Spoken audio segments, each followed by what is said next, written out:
एक बार एक व्यक्ति रास्ते से चलता हुआ जा रहा था। तभी उसने रास्ते में अनोखे पद चिन्ह देखे। वो पैर के निशान अद्भुत थे। महापुरुष लक्षण वाले व्यक्ति के पैर के निशान थे। पद चिन्ह में चक्र और हजारों नेमी यानी कि आरा साफ साफ दिखाई दे रहे थे। यह देख उसने सोचा, यह तो अद्भुत पैरों के निशान हैं। यह मनुष्य के पाँव के निशान तो नहीं लग रहे। उसने उस पैरों के निशान का पीछा किया और एक वृक्ष के पास पहुंचा, जहां भगवान बुद्ध पद्मासन लगाकर बैठे हुए थे। वह भगवान से पूछा कि क्या आप देवता हो? भगवान बुद्ध ने मना किया। उस व्यक्ति ने पूछा, फिर आप गंधर्व होंगे? भगवान बुद्ध ने मना किया। उसने फिर से पूछा, फिर तो आप कोई यक्ष हो? भगवान बुद्ध ने कहा, मैं यक्ष भी नहीं हूँ।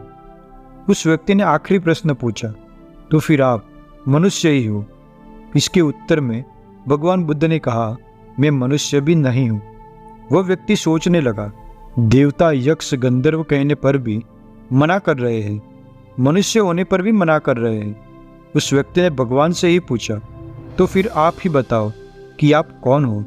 भगवान बुद्ध कहते हैं कि जिन आश्रयों के होने से किसी को देवता यक्ष या गंधर्व कहा जाता है, वह आश्रय मेरे नष्ट हो चुके हैं। जैसे कमल कीचड़ में ही पैदा होता है, उसी में बड़ा होता है, लेकिन कीचड़ या पानी से अलिप्त रहकर उसके ऊपर रहता है, उसी प्रकार मैं इस संसार में मनुष्य रूप में जन्म लिया, बड़ा हुआ, लेकिन मैंने अब इस लोक को जीत लिया है।